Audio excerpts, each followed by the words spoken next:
Welcome to the Media Nerds Podcast. I'm Dan Vedebonker. And I'm Kenton Larson. And I know, Kenton, you're not a huge Facebook user. You have your Facebook, Saturdays with Kenton on Facebook. That's kind of your routine, right? You go on there to post the jobs and to check. I have a beef with them, and it's about a certain election you might have heard about. Interesting you mentioned that because we talked about that in social media class this week. Yeah. I had my students, actually made my students read an article. It was in the Globe and Mail last week and talking about fixing Facebook and what they have to do now to kind of fix this damage that they've caused. And yeah, pretty much like they're looking at things like, trying to regulate their advertising a bit more. There was a lot of talk about government regulation, which will tie into our Netflix conversation a little bit later on. And it's a really interesting reading. We had a really interesting discussion on it with the class as far as, is Facebook really on its way out now? Is this now the end of Facebook if they cannot adapt to these changing situations? Or they don't want to be regulated, obviously, but they can adapt. Do you think they can adapt? Yeah. You think they can I think so. Well, it's because they've been ruled out a million times before. Right. And I thought, even when they went public, I thought it was, at the time, I was like, who'd buy that stock? And really, and actually, it had a real rocky ride at first.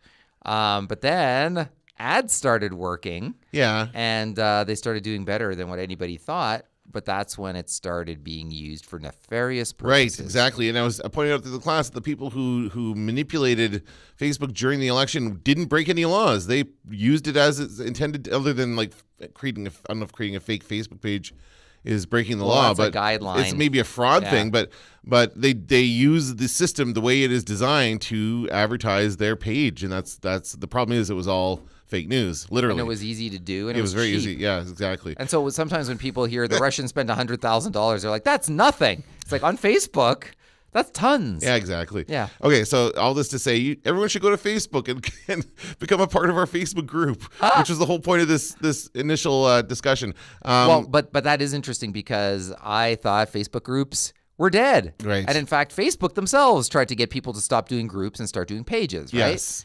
So what happened? So well, we've had a Facebook page for years now for the Media Nerds podcast, and it never seemed to do very well. I always post the new episodes there. I try to post stories there about related to stuff we talk about, but there was never great interaction.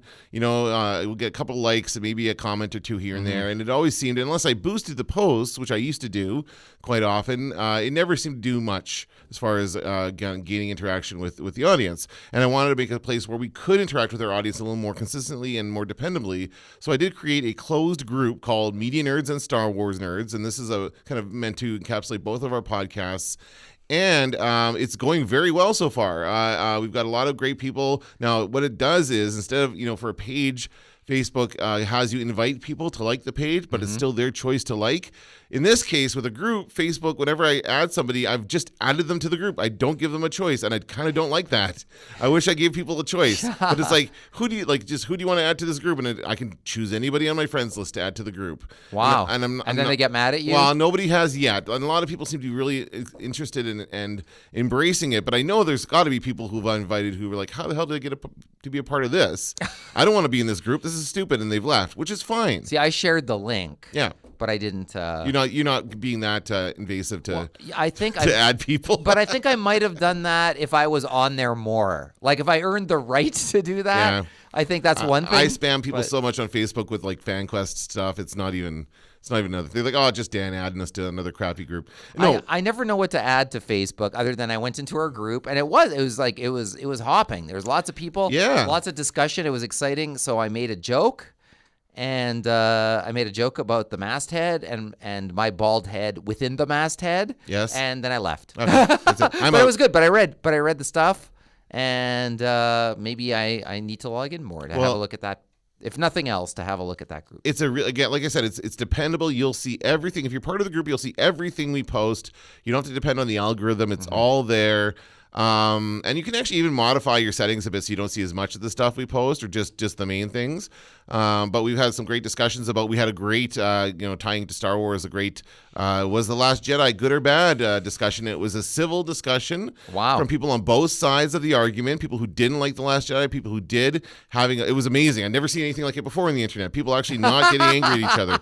And then somebody brought up the Christmas special, and we all laughed because that's just the funny part of Star Wars. Anyway, this week I'm going to get to these comments a little bit later on. I posted a poll in the group asking about Netflix because that's our main topic today. We're going to talk about Netflix. Well, what's our group called, by the way? It's called Media Nerds and Star Wars Nerds. That's the name of the group. So you can search that out and request to be added, and I will add you. Or you can just maybe just find me or Kenton on Facebook, and we'll add you. I don't know how. And I'll check on Saturday. Saturdays with Kenton.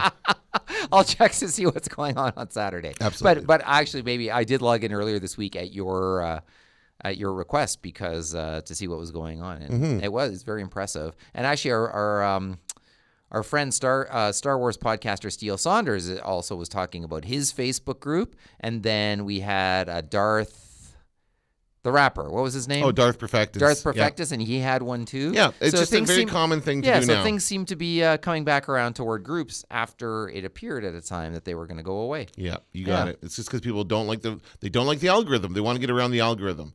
That's the issue. There used to be a handy little button that would let you choose how you wanted to see your feed, and it's too bad. Like it was handy. Yes. Go figure. Yeah. Oh well. Okay, let's get into the nerd news. Nerd News is sponsored by FanQuest, a fan convention happening June 23rd and 24th. Go to fanquestcon.com for more information. I was searching for nerd news, and this came across my feed. I thought it was really interesting. Danny Boyle has confirmed he's directing the next James Bond film. Huh.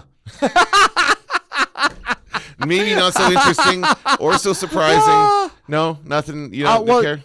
I generally like Danny Boyle movies. He's pretty good. And I generally like James Bond movies. Yeah. And but it's been a long time since I loved a James Bond movie, I'll say that. That's true. And I thought Trainspotting 2, which I think was the last movie that he directed, it was fine, but it was not, like, it doesn't hold a candle to the original. And I would also say it probably in his overall, in all of the films he's made, that was probably one of the less exciting ones, I'd say. I think it was a good idea, but not executed very well. And I mean, I don't know. Nobody was asking for a Trainspotting sequel. Like, I don't know that anybody was really saying, what are these guys up to? I was pumped for it. Okay. I was very excited for it because I love the original so much. Yeah, it's really good. But it was fine. But in a way, what he did was clever in the sense that he made a movie for 25-year-olds, and then he made a movie for 50-year-olds. Right. And it's like, okay, yeah, that pretty much coincides with my life experience. Minus the heroin addiction. I think you were going to say minus the hair loss. Oh, yeah, and I was going to go like, no, they had that too. But they had it all, but not heroin. But to think of him directing a James Bond, it makes sense, which is probably why I went, huh. Because it does make sense. British director. Now, it doesn't say this in the article, but is it still Daniel Craig? Are we still looking at Daniel Craig for the Bond? I never know how that works because I whenever there's a James Bond, I always get used to that James Bond, and I'm used to Daniel Craig now. And there's always talk before the past due date about do we need a new James Bond? And each and every time, I think it's a salary negotiation tactic.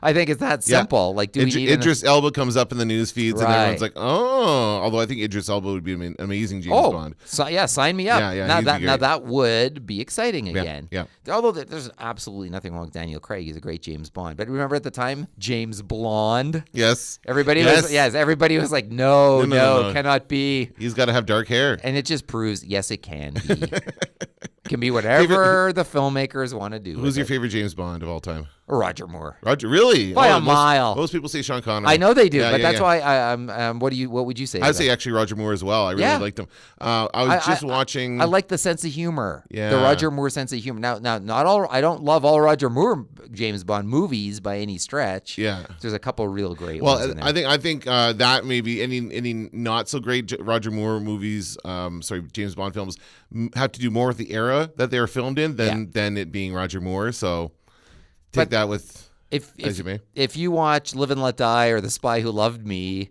those are great thrill rides of motion pictures. And in the day, Moonraker it's badly dated now. But Sean Connery, so Roger Moore's movies James Bond movies are dated for one reason. Sean Connery's are dated for a whole other reason, and primarily now by today's standards, he looks like he's basically a groper. Like that's basically yes, exactly. It's pretty bad. Among the worst of Hollywood executives in this day and age. Right? If you watch Dr. No, the nurse is like, James Bond, I have no interest in it. And then like 2 seconds later, they're doing it. And you're like, oh my God. I saw it re-released in the theater. They played it at IMAX. Okay. And the crowd was horrified by stuff that I think maybe people forgot about. It's like when you see Breakfast at Tiffany's now, and you see that horrible... Mickey Rooney. Say Andy Rooney. Yeah, I thought it was Jerry Lewis for a long time. Yeah. Anyway. Oh yeah, but that, I mean, do not watch Breakfast at Tiffany's again if you want to spoil it for yourself. And similarly, some of those older James Bond movies don't hold up for reasons of the culture has changed. Exactly. Yeah. Okay, next story. Drake, you've heard of rapper Drake, Canadian rap icon. How? And how? Yeah. He broke a new record, or no, it's not a record. Sorry, it's very, his very record large. broke? No, not his record. But this actually has to do with video games. He was playing last night. He was playing Fortnite. Have you heard of this? I mentioned Fortnite a couple of episodes ago, as far as it being an online video game On Twitch. On Twitch, yes. Yes, I heard about this. Okay. So, hey, I know this. Excellent. Yeah. So Drake. Oh yeah. A team up between rapper Drake and top Fortnite player Ninja has broken the record for most people watching an individual's Twitch stream. So it is an individual person. It's 600,000 people tuned in last night. I hate that they use the word tuned in because that's not what you do. You log in. Called? I don't know. Logged in. Not even. That's not even what it is. Viewed it. Streamed. Yeah. Streamed in. I don't know how you would say that. To watch the pair play the survival co-op game, and they were also joined by musician Travis Scott and NFL player Juju Smith-Schuster. So it became super interesting to watch these celebrities play this very, very popular game together, and it just shows you how much in demand this type of content is amongst the younger audience. Twitch is huge. We actually have a Twitch streamer coming to FanQuest. Kiente, who's a local Twitch streamer. He's got a couple, maybe 30 or 40,000 subscribers and gets millions of views on his channel. He plays video games for a living, and that's what he does. He streams live, and so it's becoming a really, really popular form of entertainment. And so this game Fortnite, which I played and my kids have played, there's a free version that we play on the Xbox. It's a lot of fun. It's really interesting, and I can just see how this would be very, very entertaining to watch. I didn't know what was happening at the time. Otherwise, I would have checked it out. But there you go, big boost for Twitch. And for Fortnite, I guess. Have you ever played that? I have not. No? I've viewed Twitch every now and again. We had a couple, or I guess one student using Twitch for one of their projects, right? And so I got it for that. Right. And I've never really tuned in much more. There's actually a TV station now on Shaw. Do you ever see it? Was people playing video games? I don't have Shaw, so I don't know. Oh, I thought you still did. No. Oh, okay. Much respect to our Shaw viewers, but What? I'm not among you. He doesn't have Shaw? And looks at the camera. Oh, yes, you just got a shame. Uh-oh. Shame. And I double shame you. Oh, whatever. Anyway. But there's a channel, like channel 619 or whatever. That's easy to find. Like sort of toward the end of the channels, there is a video game network. And every once in a while I tune in and I make a joke about, my favorite TV show's on. And it's like basically two guys. It's like what we're doing, except it's guys playing video games. Sweet. But they don't have as much to say as maybe we do. So you watch for long stretches at a time of silence. And it goes on. It's like scheduled for 6-hour blocks. Oh, man. And stuff. So you tune in and you're watching. You're just like, who's watching this?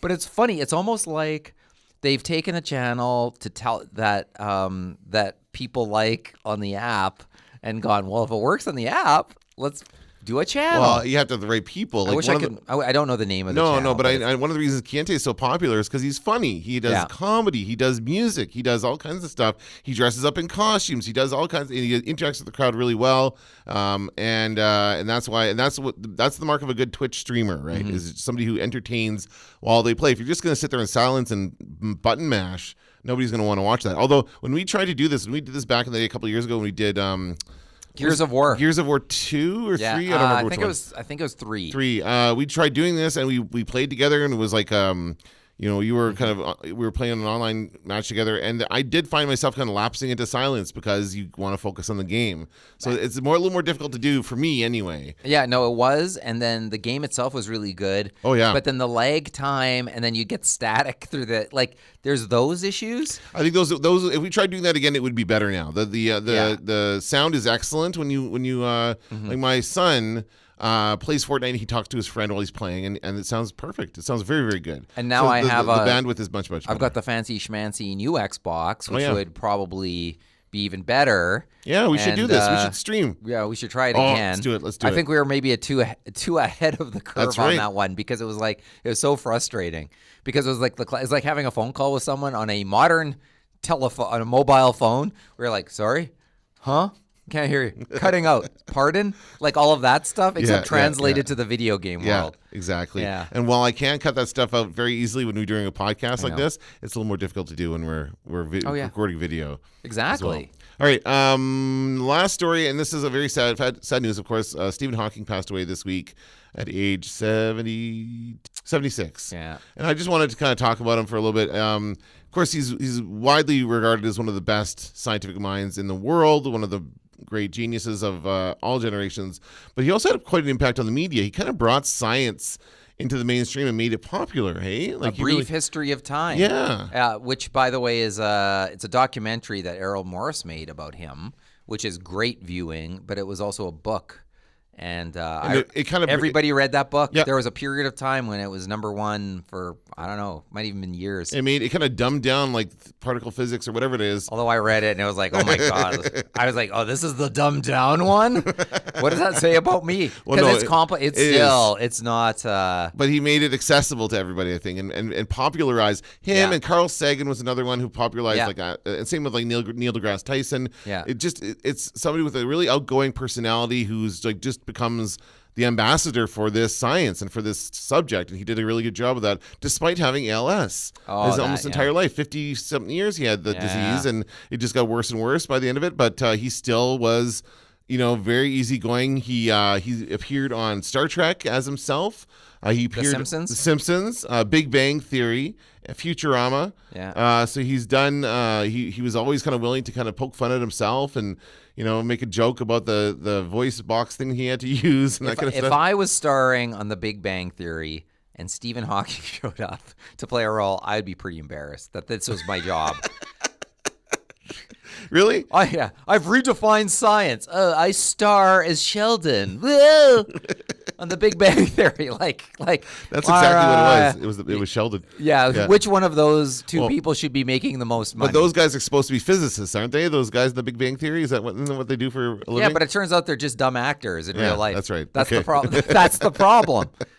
But there's what was the fictionalized account? Not fictionalized, but there was a drama. Yeah, what was that movie? The Theory of Everything. Yes. Eddie Redmayne won an Oscar for playing Stephen Hawking in The Theory of Everything. I've never seen the movie. Oh, it's good. Oh yeah. Yeah, you know what? That was one that I was sort of like. There's documentaries about Stephen Hawking, so I thought, why am I going to watch this movie? And I watched it, and it's actually quite good. Okay. And especially if you don't know the story, it's very well done.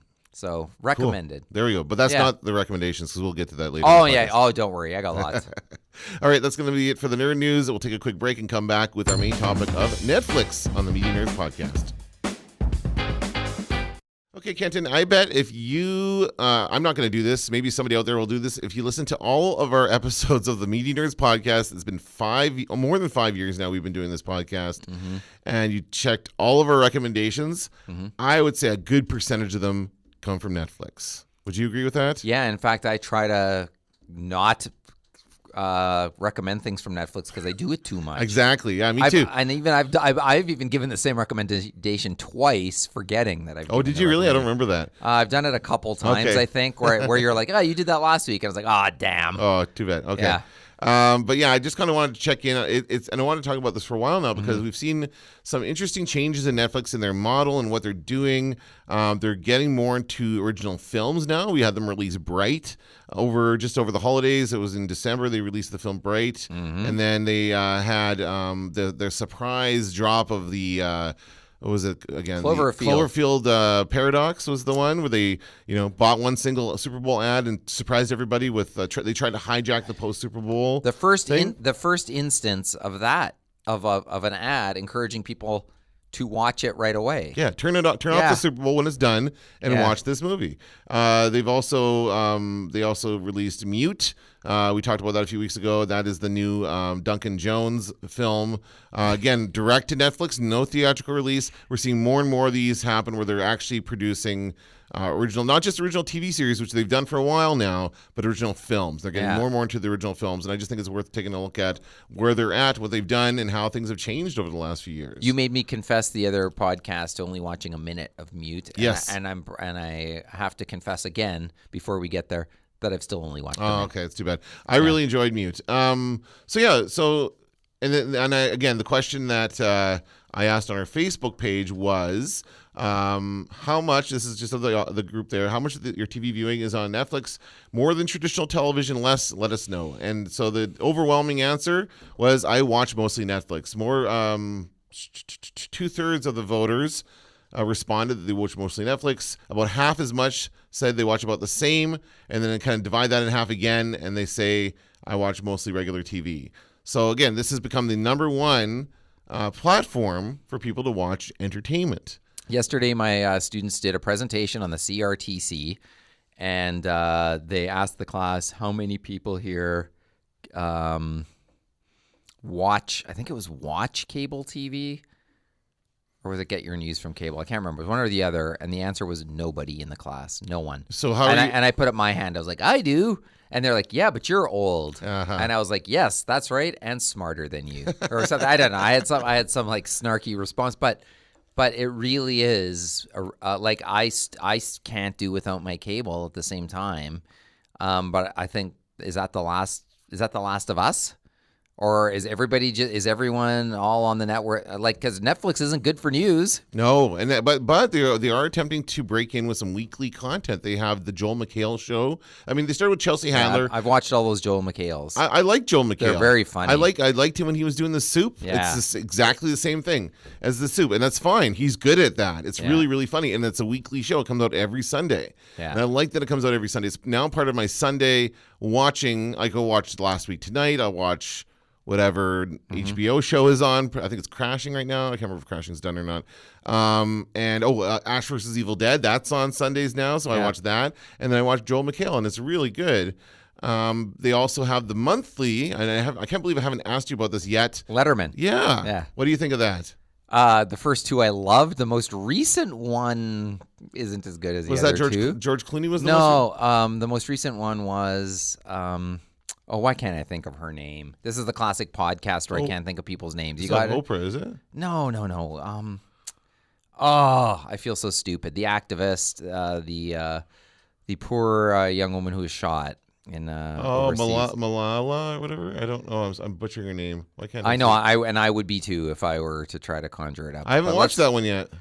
It's and I'll say, like, first of all, she's really interesting.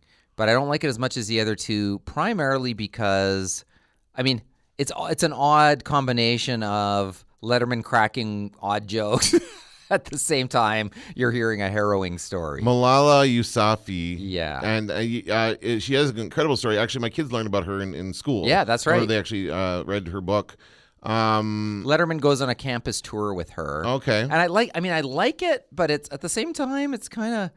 I'm not sure if Letterman's shtick is right for what we're talking about, but maybe it is. It's not. It's certainly a more serious show than what he's done in the past. Yeah. I do kind of miss the silliness of the Late Show that he used to do, like just the goofy jokes and that kind of stuff. He always kind of felt like he was, just kind of sitting back and laughing at everything. He does serious interviews in this. It is about serious, and he's always been good at the interview. That's always been his really strong suit, but. Yeah, you're right. It's kind of weird, and it was like a weird combination of in-studio interview meets on the street.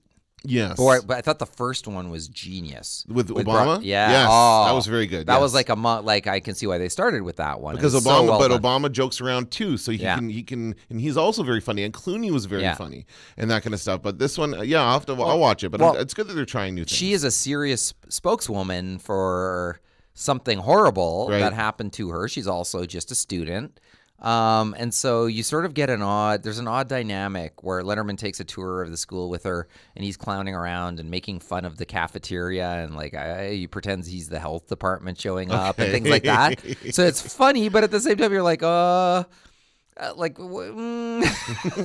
tonally, let's just say there's some shifts in tone. Also, Comedians in Cars Getting Coffee is now on Netflix. I like that it says Netflix original here. Yeah, meanwhile, they've not released any new episodes as far as I can tell. It's just all the same stuff that was over on Crackle. Yep.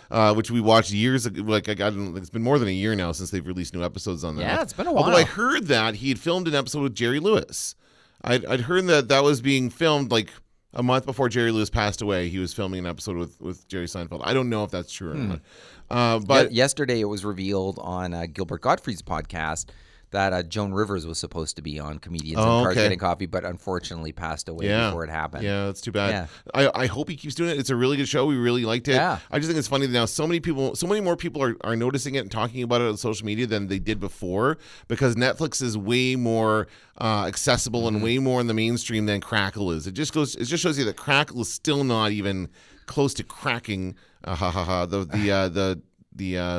whatever the thing of this. I did everything to share those episodes of too. Comedians in Cars. Yeah, we talked about it all it's the time on this free, podcast. Right, and it's free, and you can share them online, and it's just like pulling teeth. Yeah. Nobody would What's do Crackle? it. What do I have to do? What? That's right. I don't get this. Yeah. And to be honest, I still go over to Crackle every once in a while and see what's over there, and nothing ever jumps out at me as far as all the movies that are on there are movies that I'm like, It's another option. I just feel, but it's funny because we made this actually going back to Mute for a second. This is what Netflix has done to us. We now feel okay with turning a movie off 5 or 10 minutes in if it's not grabbing us, because there are so many more options out there. And that's what happened to you with Mute. But you also get busy. You have things to do, and so you're like, I'll just watch 5 minutes, and maybe you'll never come back. Yeah, I get that. But I think that if you had, I said this to you last time when you talked about Mute, I said this off the air, that if you had rented Mute, you would have probably watched it all the way through. If you'd had the videotape or the DVD in your hand, you probably would have sat down to watch it because you actually spent time. I might even watch it twice. There you go. Or 3 times. Get your money's worth. Right. But because you would have had to go down to the store and pick it off the shelf. That's one way I really miss video stores. There's a lot of things I miss about video stores, but that's one of them.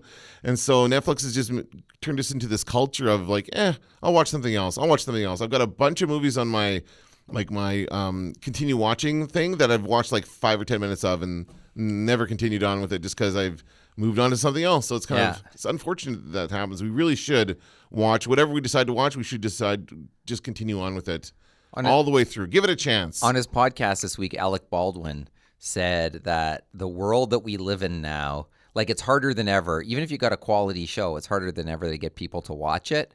And he basically says that when it even shows he's in, he's like, what people want is a 5-minute TV show that they can watch while they're standing in line at Starbucks. That's what YouTube is for. Right. But exactly. And that's why I guess YouTube's views just keep going up, because of the way we consume it is now influencing what we consume.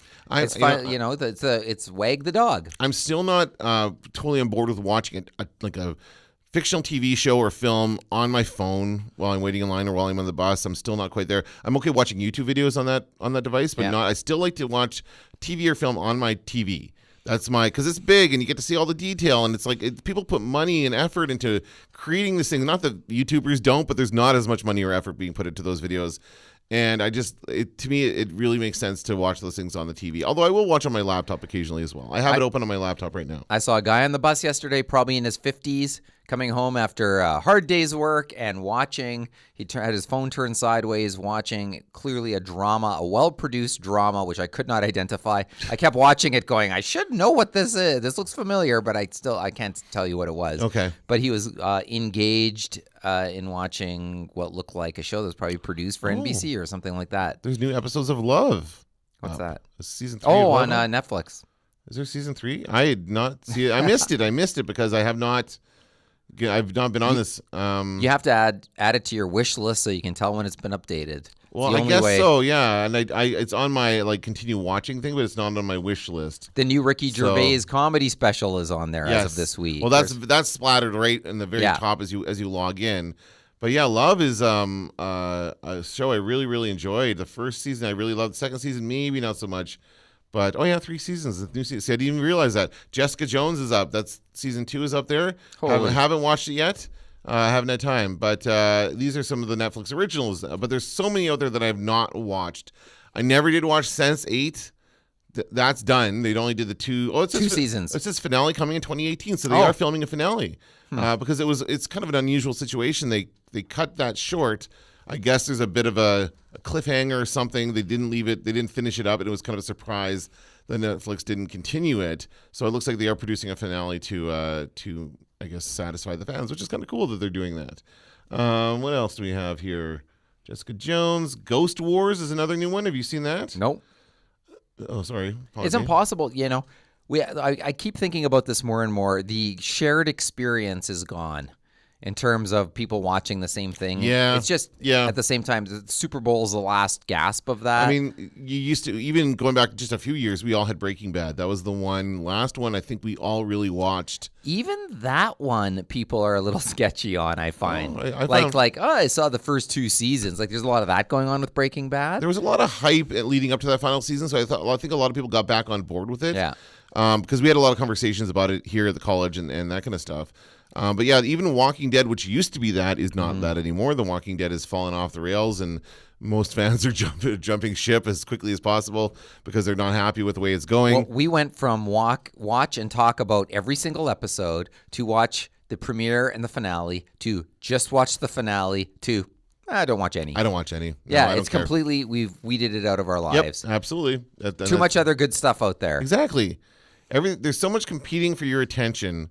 Now, is this a good thing? Is this a good situation or a bad situation? What do you think? Is this how can we keep producing content to this extent when by definition each piece of content's getting a smaller niche of the audience? I don't know. I don't see how that can keep happening. So you think Netflix is an unsustainable model? No, in fact, I think they will do quite well, but at the expense of sucking out the audience of lots of other things. Well, I think we said this, years ago that I think this is going to be the way all television goes. Eventually, everyone's going to have their little app on the screen, and you just choose the app you want to watch, and everything's going to be on demand. We know Disney is developing a Netflix-like service, which will be extremely popular. We know Disney content is very popular. Mm-hmm. All the Star Wars stuff will be on there, all the Marvel stuff, although I believe their deal, like the Jessica Jones and the stuff they've already done with Netflix, is going to stay on Netflix, but because that was an exclusive deal. But anything new that they continue, for example, the Star Wars TV series we talked about last week on Star Wars Nerds will likely be on the streaming platform. Yeah. So I think a lot of people, will use that one. Then there'll be Crackle will never. I think Crackle should just give it up. I don't think they're ever going to get there.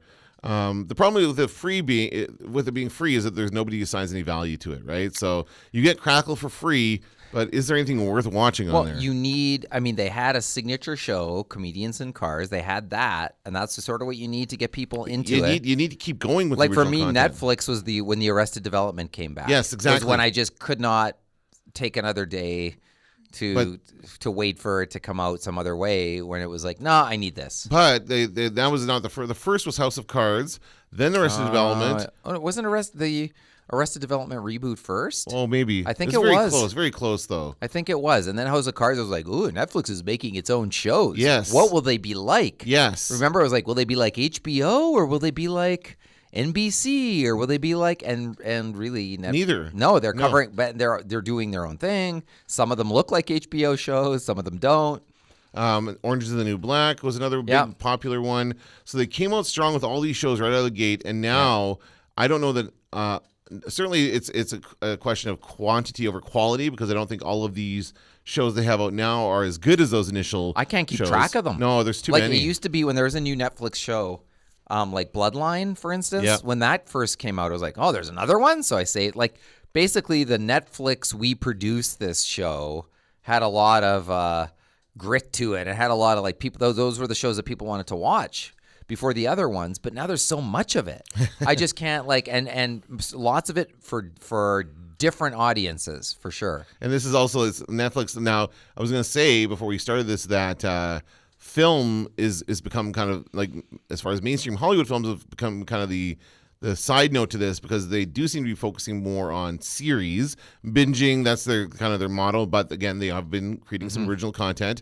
But I'm noticing here a lot of all the movies that are up here right now, that are coming up on my main page, is like Transformers: The Last Night, Batman v Superman, Ghost in the Shell. These are films that I guess you could say, Transformers and Batman vs Superman did well in the theaters, but they were critical flops. Like, those are not very well regarded films. Ghost in the Shell was both a box office and a critical flop as far as the live action remake. So this is where movies come to die. I think this is where once you've exhausted theatrical release, DVD release, Blu-ray, send it to Netflix to just live out its days. Well, Netflix. I mean, Netflix wants binge watchers. Yes. And that's why are you still watching? Where that comes up, are you still watching? Do you get that? If you watch like 3 episodes in a row, I don't get that so much. No, I've used Netflix. No, I use it. How do you watch Netflix? On Apple TV. Okay, I watch it through my MTS TV. Don't go to MTS. You stay with Shaw. Stay with Shaw. Shaw TV, I'm sure, has the same thing. In that it's built into our cable box. Yep. So it's another channel. You just go to the channel, Netflix, boom, load it up, and that's it. So, and I really like that. I don't have to switch it between inputs or anything. So I've been using that, and they don't do that. They also don't do the skip intro thing though. So I have to watch all the intros. I like watching the intros. Yeah, me too. Except for the Orange is the New Black. I can never watch the whole thing because it's just too long. Joel McHale show has got a great joke in the end credits. I love that. Yeah. Yes, the song about nobody watches the credits on Netflix. Yes, is the song. It's hilarious, and it changed recently. Oh, did the it? song changes from week to that. week. Yeah. Oh man, and it's such a good joke. But the funny thing is that it lets it play on my Netflix instead of going to the next thing. It lets that song play. Not mine. Okay. I thought, how ironic. I had to go back and play the credits. That's pretty funny. Yeah. Anyway, the reason I ask is just because I don't remember why I asked that question. What did I say? How do you watch it? How do you watch it? I can't remember where I was going with that. Crap. Okay, you can download the app on Xbox. I mean, it's everywhere, right? On your phone. I have it on my phone, but I just don't find myself interested in watching. I have it on my phone as well. The only thing on my phone that works for me is that I get notifications that tells me when things are out that I might want to watch. Like if we didn't have jobs where we were teaching, then I'd be making excuses all day. I'd be like, I'll be back in half an hour or something, and then go watch a show. I remember I was going with this. How much productivity do you think goes out the window in an office? I don't know. I don't know that there are a lot of people watching Netflix at work. Is that a problem? Probably. Maybe listeners, let us know. Do you watch Netflix at work? Is this a thing people do? That's a good question. I don't. I'm way too busy to watch Netflix. Well, we're in a classroom, which makes it impossible. If I was watching Netflix, there'd be some questions would come I'm sure some of our students are watching Netflix. That wouldn't surprise me at all because it's very hard to tell. In fact, that would explain a lot. That's a terrible joke. But I've heard students certainly reference a lot of binge watching. I've said this before. I'm not a huge binge watcher. Yeah. I'll watch maybe 2 episodes in a row and then take a break. I'm not going to sit there for 10 hours watching the same thing. But yeah, I don't know. I don't know that we're losing a lot of productivity. It's just taking away time from regular television, which is what we used to watch all the time. Yeah. That being said, I still watch network television.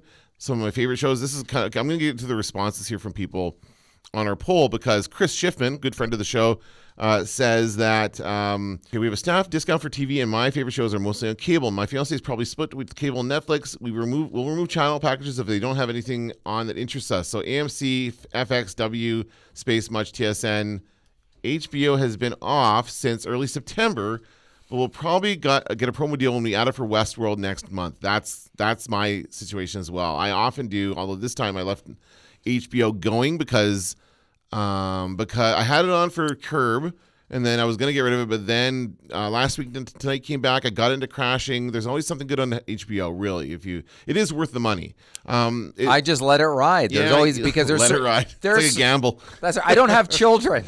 My child is HBO. That's right. And I nurture my child every week because there's always something good and new on HBO to watch. Usually, yes. Yeah. If you give it a chance, you'll probably enjoy it, right? I don't think there has been a week that has gone by when I haven't watched something on HBO. There's always something.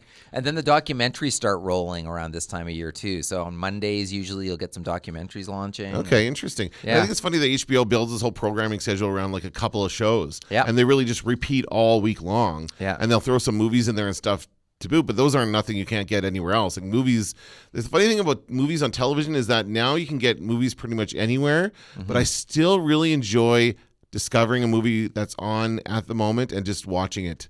Like there's certain movies when if I come across them on TV, I will just watch it. I'll just watch too. And I like the spontaneity of not planning to watch the movie, but look what's on. It's this film. And you just kind of watch it. I really like that. Yeah, now, me too. I'll put up with ads. I don't care about the ads. It's like browsing in a store, which we're starting to lose as well. Yes. It's like, yeah, you can go online and order anything you want, but the fun of browsing in a store and finding stuff you didn't even know about, you still need that. Yes. And that's what TV is. It's the fun of browsing. Or it's like listening to the radio when you don't know what song's coming next. And you get surprised. But I love this song. You start singing in the car. Right. It's more exciting if you don't plan for it. Here's just like having kids. A comment. This is a comment that was repeated several times in the thread. Mark says, now anytime I do watch broadcast TV, the amount of commercials drives me absolutely insane. Yeah. I guess maybe I'm not noticing because I still watch a good amount of broadcast TV, but I mean, the same ad breaks we've always had. Does that seem... The only issue is that I see a lot of commercials repeated. There's some of that, but I think they're also wedging in more than ever. Like, if you try to watch Walking Dead with commercials, that's where you will suffer. Oh, yeah, okay. There's shows like that. Like, that show doesn't move at a good clip to start with. That show, there's pacing issues on that show. Right. And then the ads added into there. It is like the longest, and a double episode every now and again. Yeah. Oh, it is just like, you cannot tolerate it. AMC does this thing called a breaker or something. I don't know where they like trick you into thinking the show's back. They do it with Comic Book Men all the time, and they come back and they have like last week on Comic Book Men, which is still a show I watch. I don't watch Walking Dead, but I watch Comic Book Men because I like Kevin Smith. And they'll who did they have on? The guy played Robin in the original TV show of Dick Grayson. That's his fictional name. What's his real name? Burt Ward. Burt Ward. Thank you. Took me a minute. Anyway, Burt Ward was on, Dick Grayson. And they had a thing where they did this kind of dog cosplay. It was very cute. Dogs dressed up as superheroes. And but they had this part where they kind of interview him, right? They just sit around and talk to him about the show and what it was like working with Adam West. And so they did a little bit of that, go to commercial. I just kind of go on my phone and look at Twitter or something while commercials are on. And then they come back and I'm like, oh, they're back. And I'm paying attention again. But no, it's just like a 1 minute blurb. And then they're back into commercial break. So that kind of resets and you're like, oh, and that makes that first ad out makes it more valuable for advertisers because you're paying a little bit more attention to it at that point. Right. Anyway. The adjacency. Exactly. Tops and tails, as I've been told it's called. Tops and tails. Top of the commercial break, tail of the commercial break. That's what somebody in the industry told me it was called. Huh. So what else we have here? A lot of people depend on their parents for their cable subscription. I think that's the case for most of our students. So they don't really know what it's like to live. Take pride in what you buy. How can you feel proud of yourself if your parents are Here's what I'll say, and I think this is a bit of an age thing because when I was in my 20s, I did not have cable TV. I couldn't afford it, basically. And I did watch rabbit ears television. I absolutely had that kind of stuff going on. I rented a lot of movies. Like, that's how I got my entertainment. So that could be, being a poor student is kind of part of that deal. They don't have a lot of money to spend on whatever it is, $100 a month for a cable bill, which I kind of understand. They might get more into it when they're older. Well, the other thing is they're paying $100 a month for their mobile phone. That's right. And that's where all the money goes. It does. It sucked up all of the disposable income of a young audience. There's no doubt. Yes. You can even see it among kids, young kids. And certainly the one thing that Netflix has not jumped on board with yet is the live sports, which I'm sure they're working on. Mm-hmm. You got to think they've got to be working on some sort of deal where they're going to stream live sports. Yep. It's now most of the sports networks have an app somehow on Apple TV or somewhere else, certainly on the laptop where you can stream it live. And so that's it's just a matter of time before that's going to come to Netflix as well. I'm just waiting for the announcement. Big deal between ESPN and Netflix or something like that. Although Disney owns ESPN. Yeah. So maybe that'll be part of the Disney streaming app. I guess we'll see. Disney. I don't think so. I think Disney is going to be Disney. Okay. We'll see. Anyway. What else? Any final thoughts on Netflix? Are you going to obviously continue watching it? Yeah, I mean that's the world we live in. Yes, we live in a Netflix enabled world, but I still think that a communications professional, someone who works in the communications business, they need all of it. I don't think it's not at the point where you can just go, I get everything I need. Yes. I don't think you do get everything you need. You're right. And again, the other thing is that local news is not something we get on Netflix ever. So Nope. that's something we still have to go to traditional television for, or radio, to be fair, or newspapers. But the local news aspect Or is Twitter. something. Twitter. That's right. Damn it. So I don't think that again, that's never going to replace. That's never going to be replaced by Netflix. It's always going to be the case. We're always going to need our local news, our local TV anchor, looking at us through the lens of the camera, kind of thing. Well, I don't know. Maybe not. Maybe that's the a anchor. topic. That's a topic for another. Do we need anchors? Is a whole. Well, other there you question. go. There's another. That's another. Do we need a stand-up at the end of a news item? Do we need? And like you can go down the big list. Exactly. That's a good topic. We should get some of our broadcast TV instructors on here to talk about that. That'd be great for a future episode of the Media Nerds podcast. Okay, let's get into recommendations. Do you have a non-Netflix related? Oh, you want a non? Yes, I do. I have a non and I have a Netflix. All right, so let's do non. Okay. I got a game. I do too, actually. No, I'm not going to recommend it this week. Go ahead. As you know, over the last summer, I got into Far Cry, the video game Far Cry. Yeah. And at first, I was like, it's okay. But then by the time I was finished playing it, I was like, oh no, this is great. It is. Although there's a few parts. Which one were you playing? I think 3. Okay, I played the first 2. Okay. Yeah, they're good. Very good. I have not played the first 2. So I played that over the last summer. And then I saw in the bargain bin, my favorite at Walmart is Far Cry Primal. And I looked at it, I'm like, what is this? Some weird add-on? What is it? And so I started playing it like just in between marking papers and stuff. And it's like, it's pretty fun. You're a caveman. Yeah. And you're like riding woolly mammoths and stuff. And it's like, I've like, I don't know, like if you add up all the individual hours I played it, it's pretty far. And I'm only beginning to see the map. It's funny. It's crazy. That was one of my favorite ones when it came out. A lot of my favorite gaming YouTubers were playing that, and a lot of Twitch streamers are streaming that, and it is fun to watch as well. Like it's not just like, oh wow, you're a caveman, you have to do all this stuff. So absolutely, that's and a great you're getting pick. attacked every 2 seconds by wild animals. Yes. And you're like, you just start to have no respect for animal life after about playing it at first you're playing it, you're like, I will not injure anything in the forest. And then by the end, you're like, they keep attacking me. What am I supposed to do? These games are getting so big now. I don't think that's seen as like a primary Far Cry game. I think it's like a it's like a brand extension of it or something. Because there's still Far Cry 5. Like they still number it's like Grand Theft Auto. They number the main ones. And the new one that's coming out, Far Cry 5, takes place in rural America. Yes. Oh, that where looks you're scary. like, it's like, what? Yeah. It looks like it's a cult or something. Deliverance or something like that. It looks scary, but it looks very interesting. So I'll be picking up that for sure. Okay. Yeah. My recommendation is a podcast. This is something we're getting into audio dramas this week in our course in the first year at CreCom.